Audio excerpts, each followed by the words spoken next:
So we came here today to contemplate this idea of how do we find our perfect soulmate, of how do we find this divine expression of love through which we can experience life. That's a question we've been asking for thousands and thousands and thousands of years. Some of us have been asking that for thousands and thousands of times with the same woman. Some of us have been asking that question for thousands and thousands of times with thousands of women. Some of the women have been asking that millions of times for the men. So we're going to ask the idea, and I think the first thing we have to say is, why do we want a partner? What is the purpose of having a relationship? And when we break it down, the only reason to have a relationship is to become more conscious. That's the only reason. And what do we become conscious of?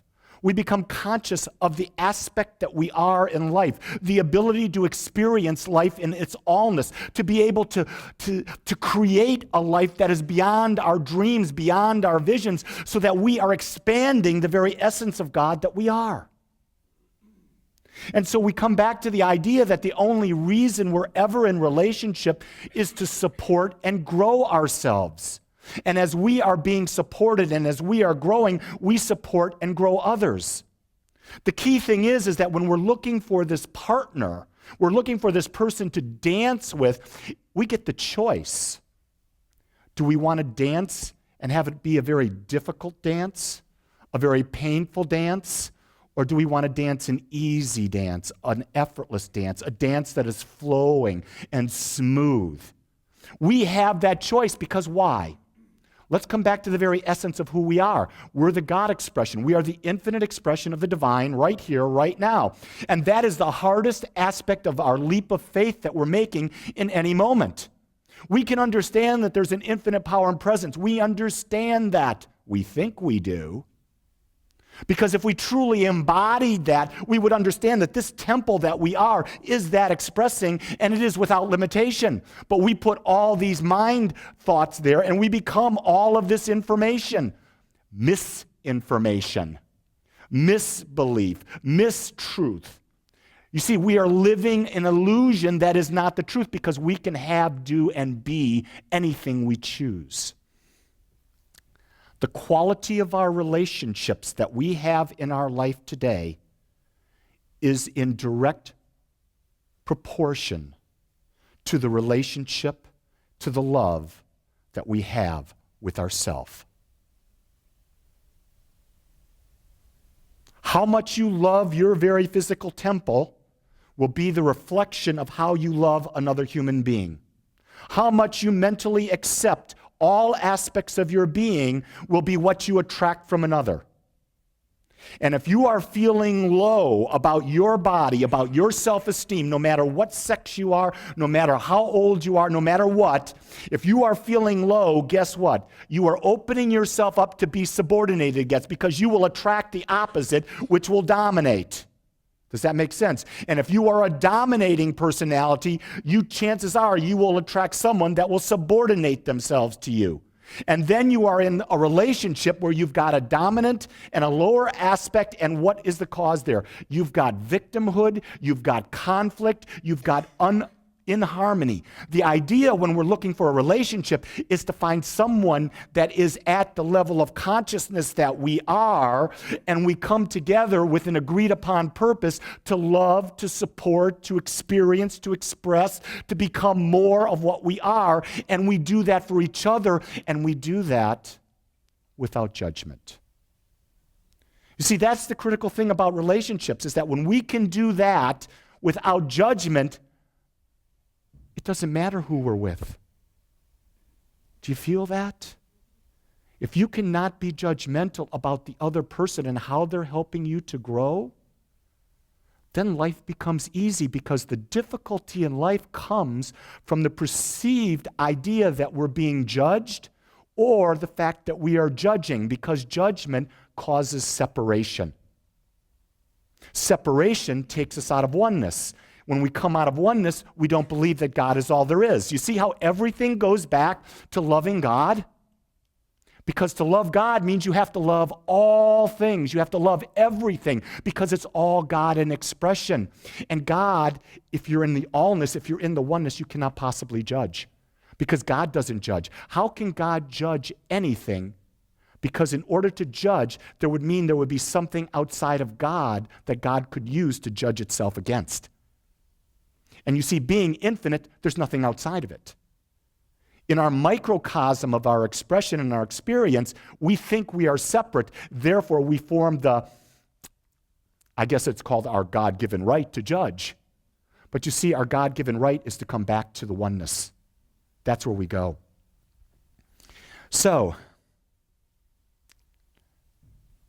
how do we form these relationships that are what I'm talking about, the ones that we've dreamt of since we were little kids, the ones that we're still in hope for, whether we are in a relationship with someone or we're not in a relationship with someone? It's really easy. The reason we haven't to this point is we've not developed a clear mental image of what that relationship is. If we have a clear mental image of what that relationship is, it will be in our life. Because to have a clear mental image of anything means that every cell of our body, every cell of our being, every awakened part of our mind knows what that image is. And because of that, we become this vortex. We become this attraction, that atmosphere that must bring that into our life. And so relationships are perfect because they mirror back to us what's in our consciousness. So if the relationships we are having right now are not what we want, then we go within and say, what am I projecting into the universe that's drawing me that which gives me the opportunity to choose something more? You see, there's no wrong relationship or right relationship. There's just relationships. The other thing is that why we don't have it is because we may have a vision of what it is, but we haven't gone and become in alignment with it. We're not in alignment. We're not projecting the energy that could attract that to us. If we're looking for, in the case of a man, if he's looking for a woman who's not going to judge him, then he must become non-judgmental. If he's looking for someone who gives him freedom to be his unique and perfect self, then he's got to give freedom to his partner. You see how that works? It's really an easy flow that happens. And we're not taught that. So I want to give you all a do-over. Because until you know, you can let go. You can be easy on yourself. But now that you have an idea that the power to create is within you, the power to be and have more than what you want, it's within you. Now your challenge is, how do I take that power and how do I grow it? So finding your perfect love partner. Let's just go there. Let's just take it step by logical step. The first thing is, you've got to uncover your spiritual truth. You've got to know and believe that you're an individualization of all that exists. You've got to know that. Otherwise, you're coming from a disempowered state. Can you understand that? It took me years to understand that. That's why I'm asking the question. It's not that you can maybe get an idea of it, but do you really embody the idea that you are an individualization of God? And as an individualization of God, you are already worthy. You do not have to become anything more. You have to allow your magnificence to simply show. In order to do that, we have to connect into that state, and that state tends to fall away. It moves in and out of our awareness. And so that's why we develop a daily meditation practice. Meditation slows the mind down, gets us out of ego, allows us to be in stillness. When we get in stillness, we'll have those glimpses, those moments, those nanoseconds, the in-between the thought seconds of experiencing bliss or allness. Here's the thing, if you think you're experiencing the bliss, you're not. When you're there, you don't know you're there. But when you come out of your meditation state, no matter how you meditate, you will feel a sense of ease. You will feel a sense of peace. You will feel something almost like you're floating. Can you feel that? Just feel the vibration in the room right now. Close your eyes. Everyone, close your eyes. And now just let yourself feel. Feel the energy pulsating in your toes. Feel the energy pulsating up your legs, through your hips, into your upper torso, into your shoulders, down your arms, into your fingers. Feel it going up the back of your head, into your face. Feel your ears tingle. Take a deep breath in and release it. And let yourself free fall. No worries. You're in the arms of the One, and the One loves you because it is you. And as you are there right now, see the mirror in front of you. Open your eyes to that mirror. Look in that mirror and see the perfection of God looking at you. Breathe in that perfection. Feel it. And release anything unlike it. Now with joy, open your eyes, put a little grin on your face, and let's explore step number 2. We know what it feels like to be one. It feels good. Now the question we want to ask is, how do we see a relationship looking? And so here's where we allow our mind to go outside, to expand, and we imagine it. We imagine it and we feel it at the core of our being. And what we do is when we do our imagination, we let go of what we've seen anywhere. We let go of our parents' relationships, our best friends' relationships, anyone else's relationship, and we realize that there's only a perfect relationship for me. And I get to choose how that looks. And when I choose that relationship, I'm not looking to please anyone. I'm not looking to model it after anyone else. I'm not looking to give a living hoot about what anyone says about my relationship with anyone in my life. Because I am claiming my oneness with God, my unique perfection, and I'm going to express it in every aspect of my life. Whether it's with my life partner or any other human being I come in contact with, I do not care what anyone else thinks. How'd that feel? Say that with me. I do not care. Oh, that's just pathetic. Whoa. Let's hear it. I do not care what anyone else thinks. I control what I feel, who I'm with, and what I do. And I am perfect.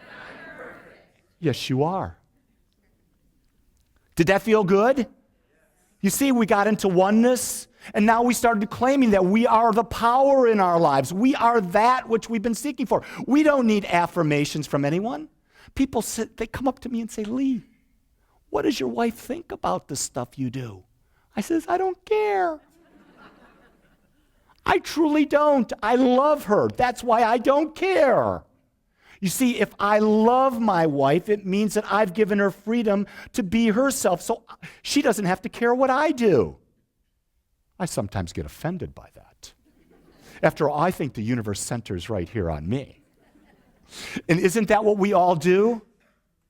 Isn't that what we do? That was a joke, but isn't that what we do? We think the universe centers right here, and it does, only based on what we think of ourselves, not what anyone else thinks about us. So we can be in self-love. We can be in the self-love over and over and over again and realize that the person next to us has the same right. Okay, we've gone into oneness. We've imagined it. now we've got to become it. And when we become it, it means every word that we speak is in alignment with that perfect relationship. It's in alignment with what we have to become to be in that relationship. So if you want to be a great lover, you've got to be a great giver of love. If you want to have people listen, you've got to be a great listener. And your self-talk that's going up here all the time, this is where we lose it. Because we let the unconscious self-talk come in and take over our mind instead of consciously putting the thought there, this is who I am. This is all my thoughts are now in alignment. Now the thoughts lead to words, right? So your words when you're speaking, if you're going to someone and you're going, woe me, you won't believe what so-and-so did to me. Are you in alignment? Have you become that person? No. So what are you going to attract? More of what you're talking about. Hearing that? Now, if you're thinking it, you're speaking it, then what do your actions have to be? They have to be loving. You have to act as you think and as you speak. You cannot separate. Your whole beingness has to become that. You have to embody this in every way in your life. You have to embody it when you are alone with yourself. This is the single most important thing. This is the step one. You've got to embody this when you are alone with yourself, because that's the time when we let down our guard the most. That's the time when it's okay, we feel, to have that pity party. And if you're having that pity party and you cannot get out of it, you call a friend who you know will see your truth. You call a practitioner. You call a minister. You call someone who will take you out of that state and say, stop, I'm not listening to that crap.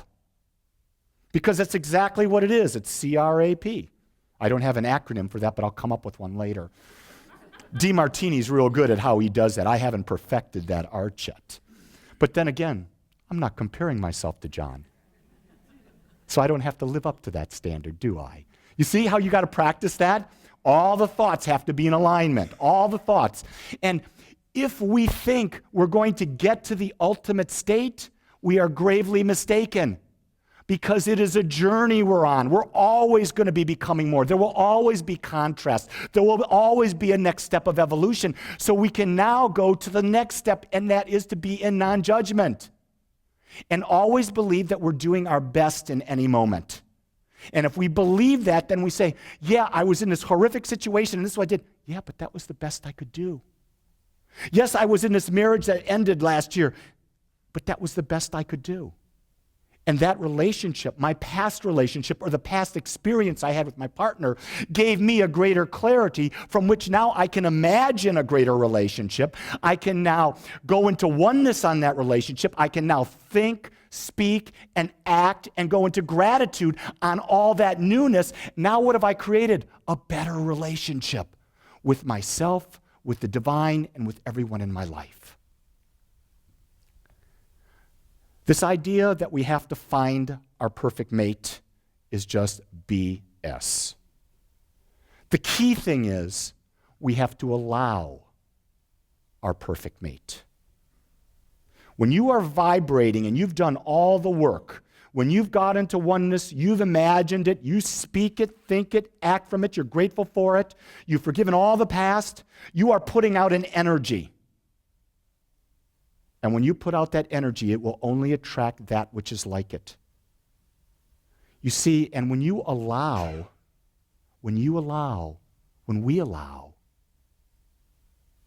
we're saying we're all powerful. There's nothing we have to do. We just allow what the law is doing. We're allowing the infinite power of the God presence to demonstrate as us. Because when we force an action, we're saying we are not the oneness. Isn't that fascinating? We think we have to force things to happen so many of the times when all we have to do is become love and allow that love to draw to us that which we're seeking. The key thing about relationships, let's go back to this idea. They're here to make us more conscious. Their purpose is to help us grow and to support us and for us to help others grow and for us to support them. But here's the key. We get to choose how we experience it. We get to choose. I choose joy. Everything I do, I choose to do it in joy. I choose to do it easily. I choose to do it effortlessly. And I choose to continually do it for the rest of my eternal life. Because what I understand is that I am an infinite expression, and I will always be becoming more. And in that, I welcome the challenge. I welcome the newness. I welcome the contrast, because in it, I, you, we get to shine.